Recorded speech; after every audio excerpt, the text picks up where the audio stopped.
تذكر يوما كنت تعانق دمعة الفكر تناجي الله في صبر وترجو رحمة تسري. بسم الله الرحمن الرحيم. نحمده ونصلي على رسوله الكريم. أما بعد، فأعوذ بالله من الشيطان الرجيم. بسم الله الرحمن الرحيم. أفحسبتم أنما خلقناكم عبثا وأنكم إلينا لا ترجعون. My respected brothers and elders, today this will be a bit different to what usually goes on. Today I'll be talking about and reminding us about the purpose of our life, something that we have all forgotten. And because we're so busy in this world that we forget, why did Allah Ta'ala create us? So the topics will be on the purpose of our life, on the three things that try to distract a person from going with the purpose of his life. So Allah Ta'ala, He says in the Quran ayah that أَفَحَسِبْتُمْ أَنَّمَا خَلَقْنَاكُمْ عَبَثًا وَأَنَّكُمْ إِلَيْنَا لَا تُرْجَعُونَ. Do you think that we created you uselessly and that you will not be returned to us?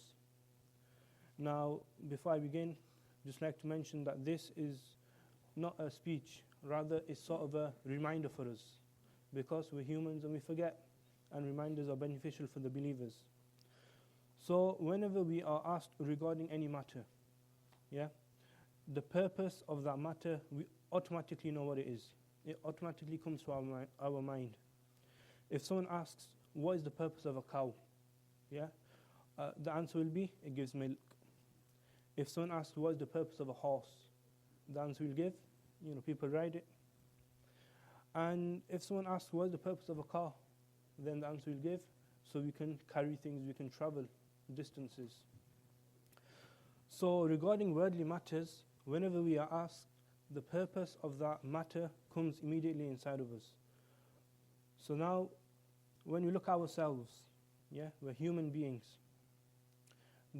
Outwardly, it seems that the human body is not used for anything, because if you think about it, the amount of uses animals have, the amount of uses every other thing has. But humankind, our body itself is, not used for a specific thing. For example, human meat cannot be eaten, and even the milk in a human, it can't be drunk except out of necessity, and that is for a baby, not for anyone else. So we can't use our human body parts the same way animals would use theirs. And animals have many uses, like we all know. We get milk from them, we get meat from them.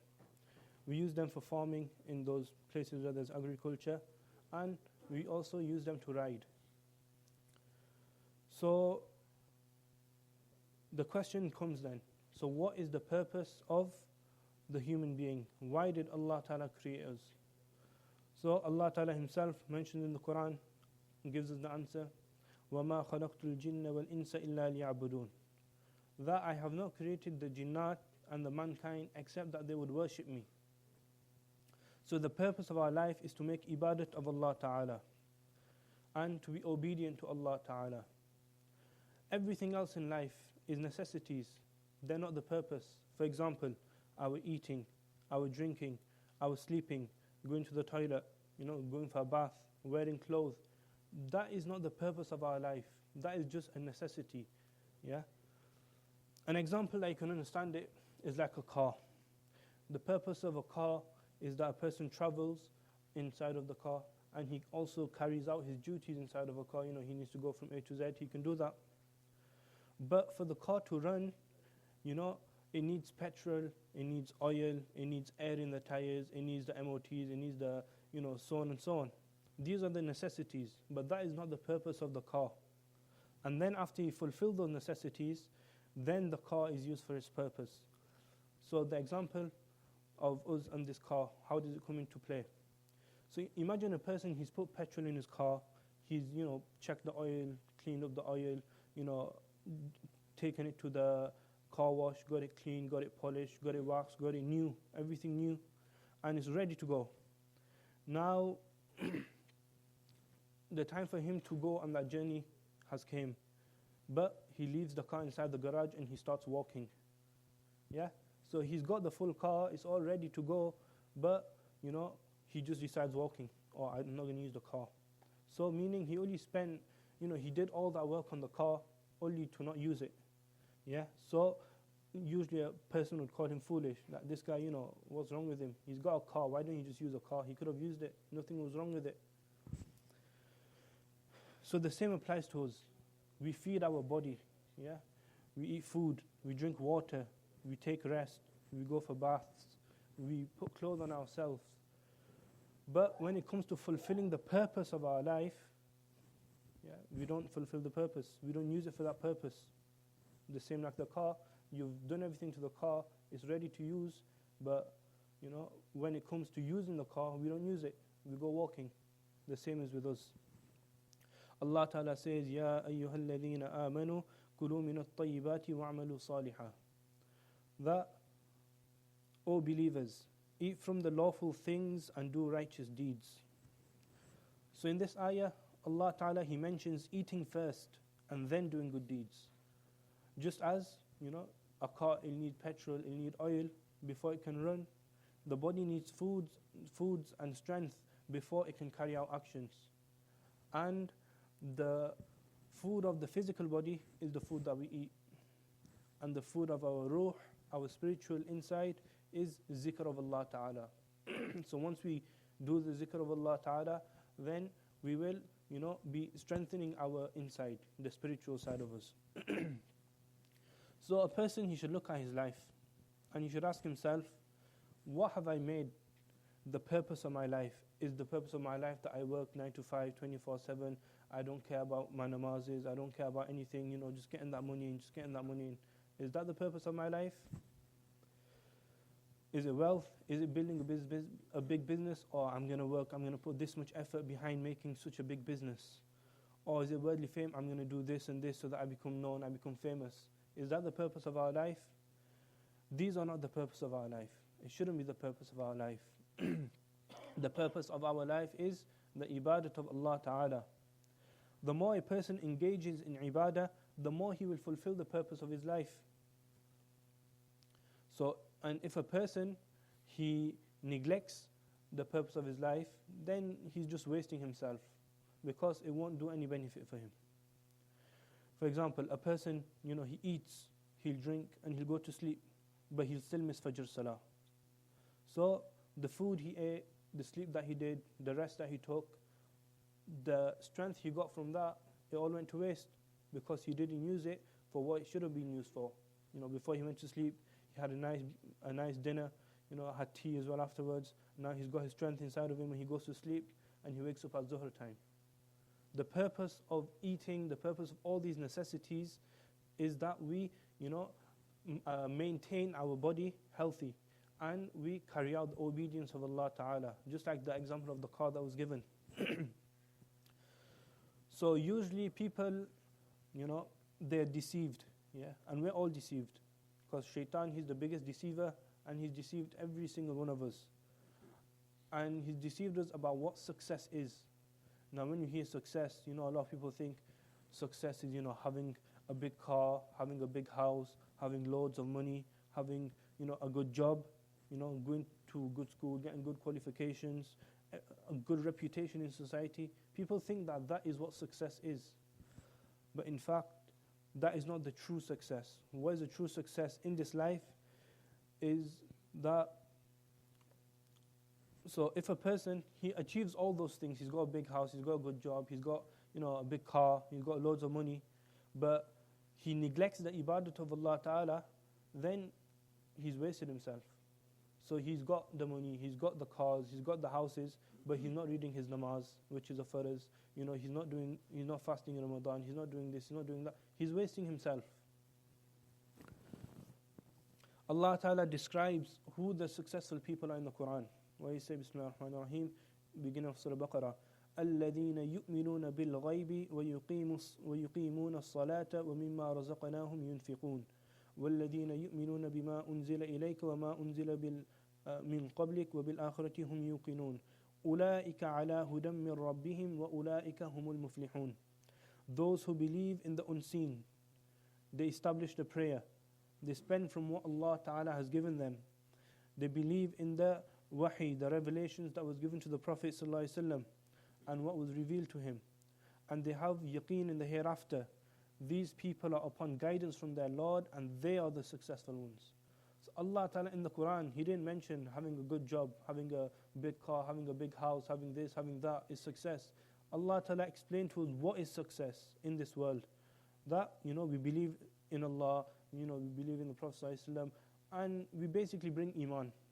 Once we have Iman, that is the biggest success we can get. And the success of the next life is Jannah, which will be forever and ever and ever. Again, Allah, and like I mentioned, Allah Ta'ala mentions in another place in the Quran, what is success? فَمَنْ زُحْزِحَ عَنِ النَّارِ وَأُدْخِلَ الْجَنَّةَ فَقَدْ فَازَ. That whoever is saved from the fire of hell and admitted into Jannah, he has truly succeeded. And that's why we hear all the time that when our Jamaat Satis come and when they do the bayan, what do they say? My success, your success, the success of the entire mankind, from Adam alayhi salam to the last person to come, it lies in following the way of Rasulullah sallallahu alaihi wasallam, the commands of Allah Ta'ala, the way shown by Rasulullah sallallahu alaihi wasallam, so that we can attain Jannah. That is what success is. So we need to make an effort in getting towards that success. A person in this world, he may be poor, he may be weak, people might not know him. But if he's on the right path and he has this success, he's on the path of this successfulness, then he will be successful. On the other hand, someone, he may rule the world, be the king of the world, but if he doesn't have Iman, he will be a loser in this life and the hereafter. We all know the story of Fir'aun, story of Haman, story of Qarun. These are not just stories, these are examples for us. Allah Ta'ala warns us, وَمَا الْحَيَاةُ الدُّنْيَا إِلَّا مَتَاعُ الْغُرُورِ. That this worldly life is nothing but deception. We need to open our eyes to this deception. And our eyes, will only open then, if you want to say, when our last breath comes. But then it's too late. We won't have time to make any changes into our life. So before our last breath comes, we should make preparation and we should open our eyes to the reality of this deceptive world, this deception that shaitan has put us into. And this world does deceive people. That's why a person usually thinks the reason I was born was so that I could get a good job, my whole generation coming after me, they can live a comfy life. That's, as long as that happens, then that's it, my purpose of life is done. That's not what the purpose of life is. Just remember, every day that passes, it will never return. Yes? Yesterday, it went. For some people, it went happily. For some people, it went with difficulty. And someone, who had a lot of food, a lot of drink. And on the other hand, someone went hungry, no food. But those days, it went and it will never come back. So, and if we use that day worshipping Allah Ta'ala, being obedient to Allah Ta'ala, then that day will be a benefit for us. And if that day had passed and we didn't really pay much attention to our deen, to our religion, to worshipping Allah Ta'ala, then we have wasted that day sadly.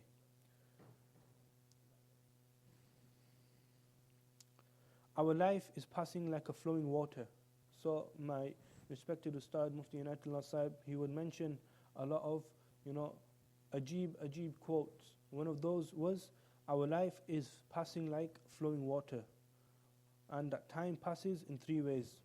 Number one, either the good we do benefits us, so whatever we're doing, it will benefit us, or the wrong we do, it will harm us, or the time that passes without good and bad, well, that time is wasted. We're not getting nothing from it, and we're not doing nothing in it as well. So we should reflect on our life, on our 24 hours, that how do we spend it? And then when we start reflecting on ourselves like this, how did I spend my yesterday 24 hours? What did I do? Then it will create the concern inside his heart, and it will become a means of him of wanting to change. Then he's going to want to change, because he'll be like, hang on a minute, yesterday I didn't read no Quran. Yesterday I missed this salah. Salah al-Farz. Yesterday I didn't do this. Now, today I need to improve myself. I need to make myself better. And our coming days should always be better than the days that have passed. So if we make that our, our target, that the day that is coming, I will make this day better than than the days that have passed before me. Then we will see. If we go with that intention, it will become very easy for us. But in fulfilling the purpose of our life, there are 3 obstacles. And Allah Ta'ala has mentioned all 3 of these obstacles in the Quran Sharif. The first being is the world itself. That this world is naturally attractive. The beauty of nature, the buildings, the lights, the glamour, everything will attract the human beings. Allah is the creator of the world. Allah knows everything about it. And Allah has warned us again and again that we shouldn't be deceived by this world. The Quran ayah, يَا أَيُّهَا النَّاسُ إِنَّ وَعْدَ اللَّهِ حَقٌّ فَلَا تَغُرَّنَّكُمُ الْحَيَاةُ الدُّنْيَا. That this worldly life should not deceive you. This worldly life should not distract you. وَمَا هَذِهِ الْحَيَاةُ الدُّنْيَا إِلَّا لَهْوٌ وَلَعِبٌ وَمَا مَتَاعُ الْحَيَاةِ الدُّنْيَا إِلَّا غُرُورٌ. That this life is nothing but khayl khud, like just some time going futile. It's going to finish in a few minutes for us. No one knows when they're going to die, but it will finish. And this world is again nothing except deception. Allah has told us this in the Quran. So this world, the society, the environment in which we live in, it's attractive. It makes a person attractive towards it. And usually a person will fall for this deception. Yeah, he'll make it his goal. He'll make it his purpose. That I need to make the world. I need to make as much world as I can. I need to give myself a firm standing in the world. And in that he will neglect the akhirah because he's so busy chasing the world, so busy with the worldly stuff. He neglects the akhirah. He forgets that there's a next life that we have to go to, that the hereafter we have to go to, that will be held accountable for our good deeds. Because again, he's drowning in the world, just 24/7 dunya, dunya, dunya. So this is a reminder for us that we should always remember that this world is a deception for us. And the second obstacle, which stops a person from his purpose of worshipping Allah Ta'ala, is shaitan.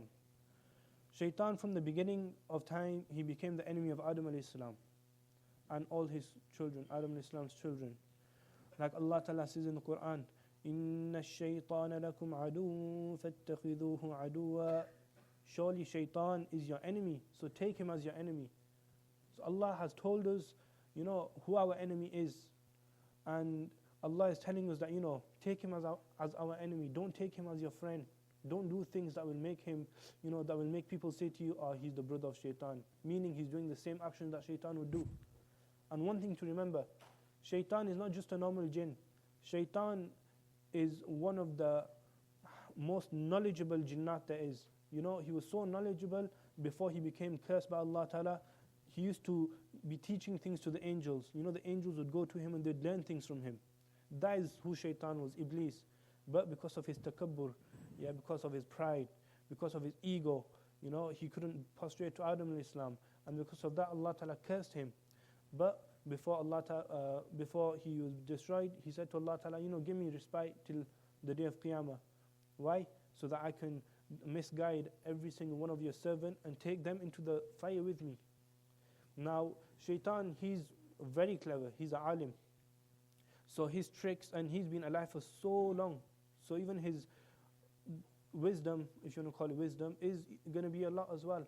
So when he comes at us, he will come with all sorts of tricks, all sorts of deceptions.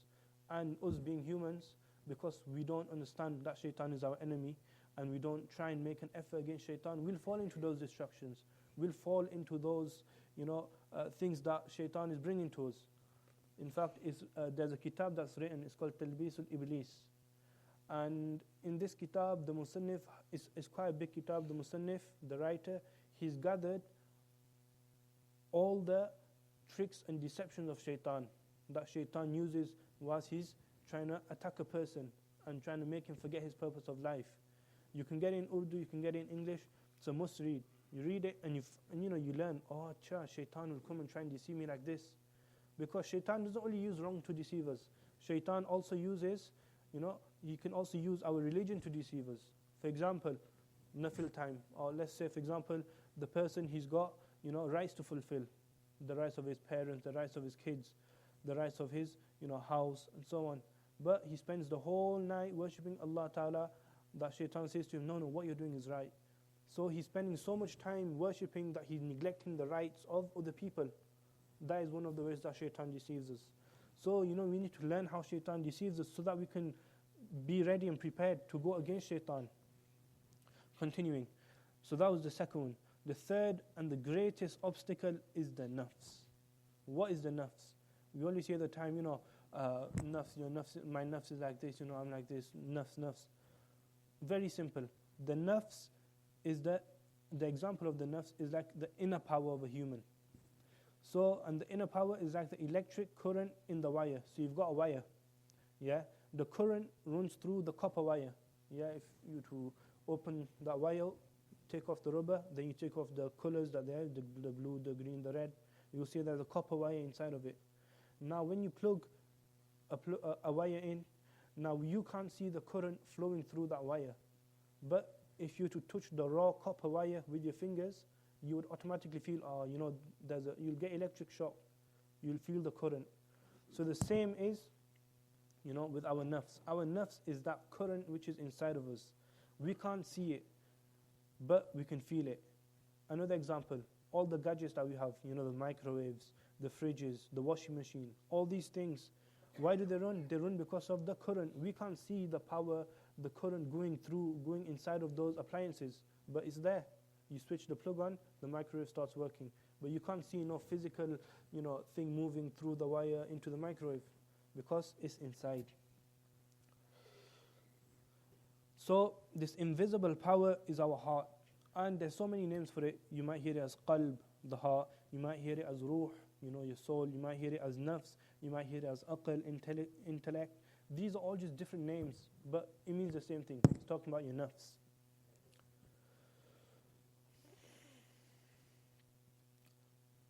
And one thing to remember, whatever is the condition of the nafs, it will command the body to do that and to act accordingly. Then society, it affects the nafs, and the nafs commands the person to act according to that. An example, if in a society's trend, the trend of society is that, a person, he'll go to the club or he'll go cinema. Then the nafs will be affected, and it will, show the person the glamour, the maza, the pleasure that you get in going to these wrong places. And then, the nafs will be like, what, I want to do this.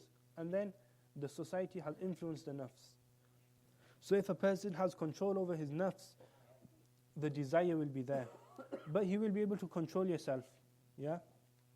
So that's what our purpose should be, that we gain control of our nafs. The same is with shaitan. Shaitan, remember this, shaitan cannot force a person to do anything. Yeah, he can't come and say to you, Ahmed, do this, or Huzaifa, do this. He can't do none of that. He can't tell you directly, do this, do this. But what shaitan does use, he uses his army. And what's the army of shaitan? The army of shaitan is our nafs, our desires. So he'll whisper inside of us to our desires that, do this, or this looks good. Why don't you try doing this? And then we're going to end up doing it because our nafs is making us do it. Like on the Day of Judgment, what will he say? فَلَا تَلُومُونِي وَلُومُوا أَنفُسَكُمْ. That do not blame me. So on the Day of Judgment, when Allah is taking us to account for our actions, then we're going to say, oh no, shaitan made me do it. Shaitan made me do it.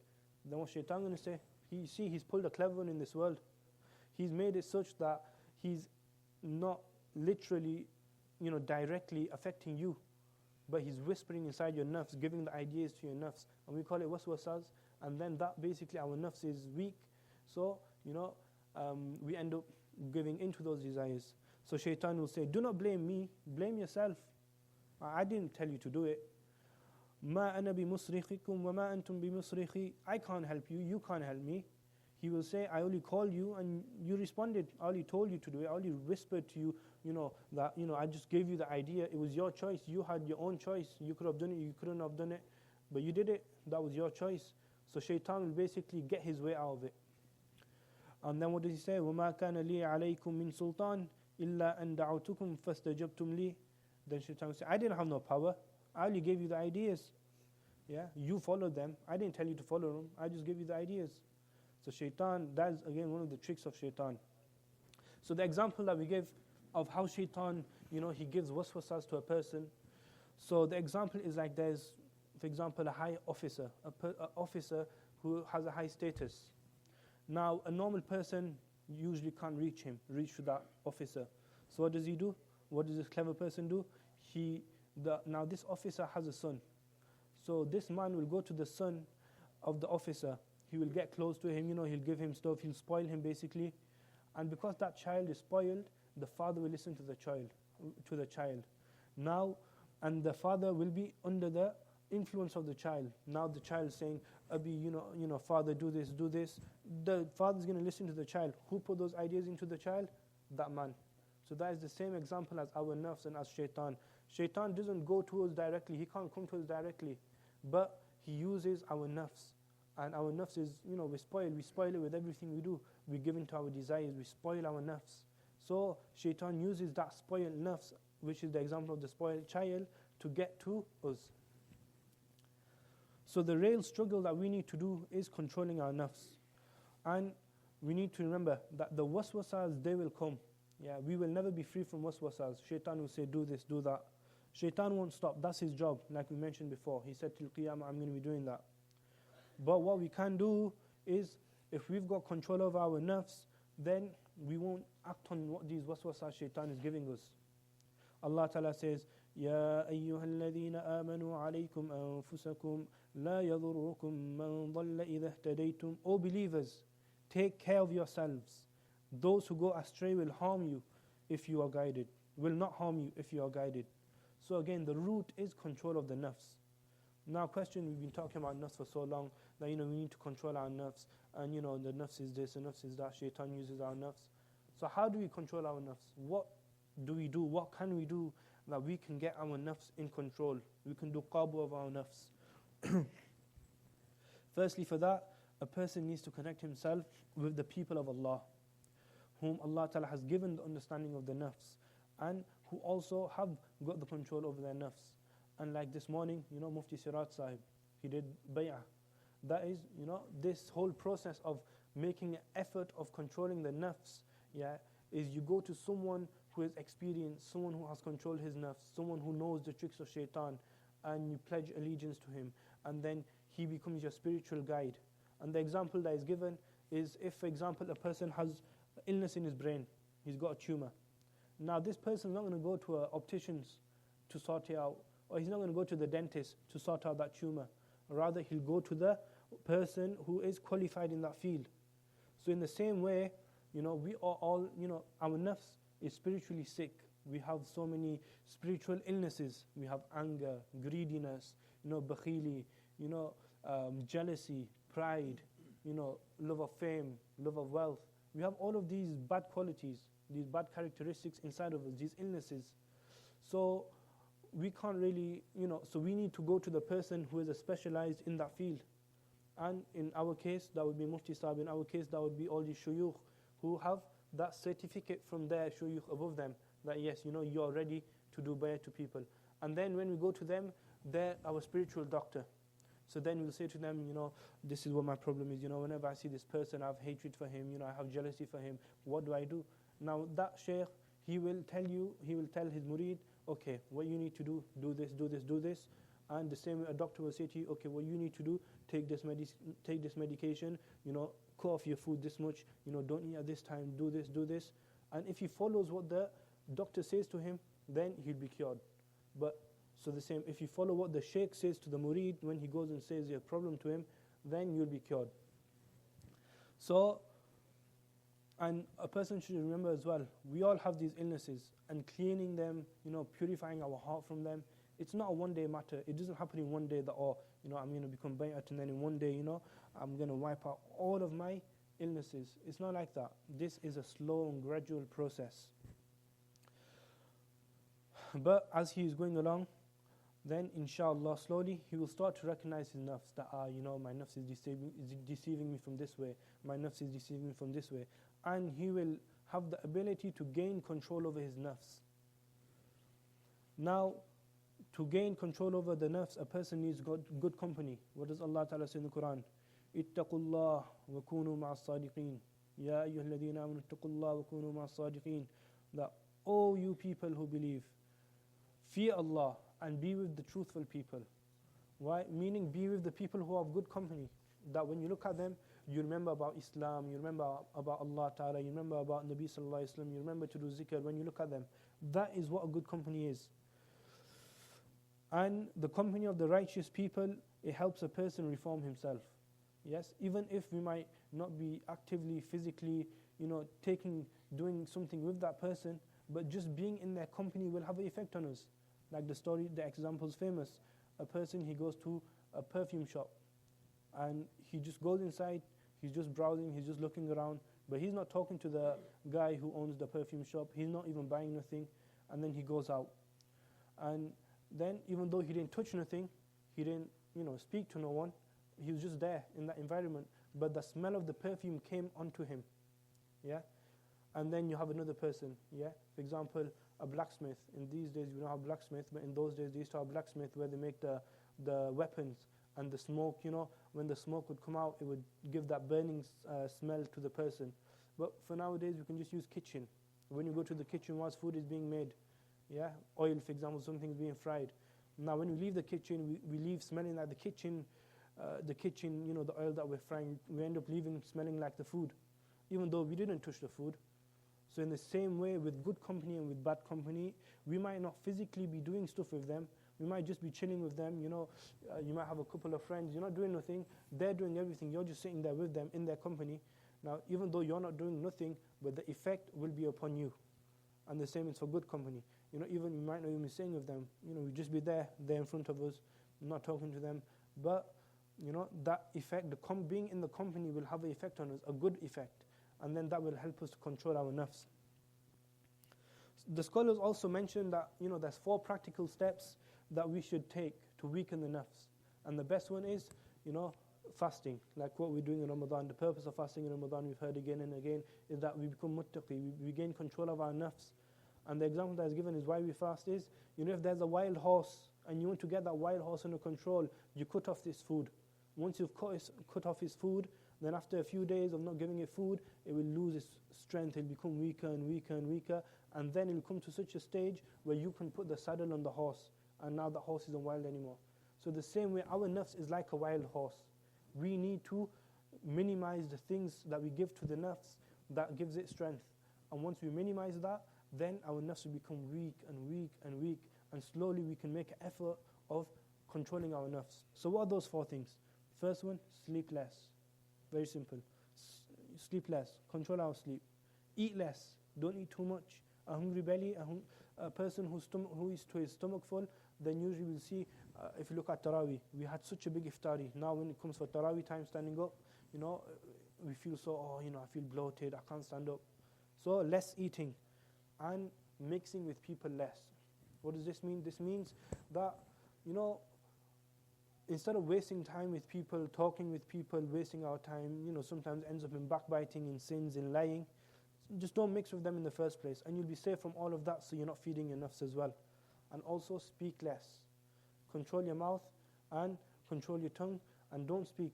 Only speak when necessity. You'll also have control over your nafs like that. Now, sleep is a natural desire. Everyone wants to sleep. But a person should maintain the balance of his sleep. He shouldn't oversleep and he shouldn't undersleep. He should keep it just right. Eating is also a natural desire. Now there's a difference. When it comes to eating, there's 2 things. One is eating out of need, and the other is eating out of desire. And these 2 things, we need to really deep this and think about it. If a person overeats because of taste, because the food taste is nice, so he's just eating, this is the eating for desire. Now he's going to harm his health, and he's going to give more strength to his nafs. And the eating of need, and when it comes to food as well, to be honest, we only need to eat what will give us strength to do actions. But when we eat too much, then we're giving strength to our nafs. And then mixing unnecessarily with people, it leads to distractions. We forget, we see as well when we're in a gathering, when we're talking with people, we usually tend to forget that, or I'm in itikaf, or, what's my purpose of coming itikaf? So when we don't mix with people, we'll remember our purpose, and we won't be distracted. And remember, the heart, it cannot hold 2 things at one time. It cannot hold Allah and it cannot hold people at the same time. The example of the heart is like an empty cup. Yeah?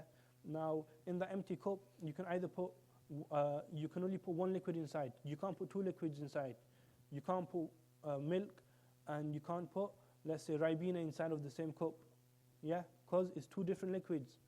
Yeah, but you can't put it inside the same cup. The same way our heart is like that vessel. We can't put two things inside.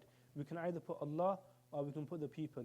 And if we made our heart that we only put Allah Ta'ala inside of us, inside of our heart, then that's a good thing.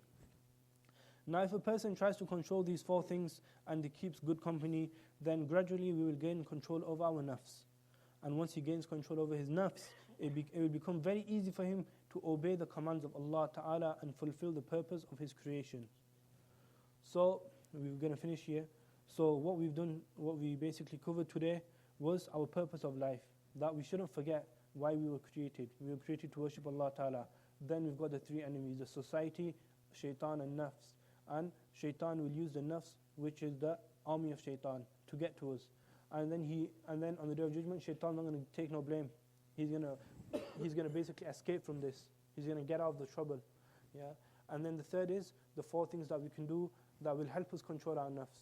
Or, a few things that we mentioned: go to a sheikh, connect with the sheikh, connect with the buzurg, eat less, sleep less, mix less, and eat less, sleep less, mix less, and speak less. If we do that, then inshallah we will gain the control of our nafs. May Allah Ta'ala grant us understanding, give us control of our nafs, and enable us to fulfill the purpose for which we were created. Subhanallahi wa bihamdihi, subhanakallahumma wa bihamdika, ashhadu an la ilaha illa anta, astaghfiruka wa natubu ilayk.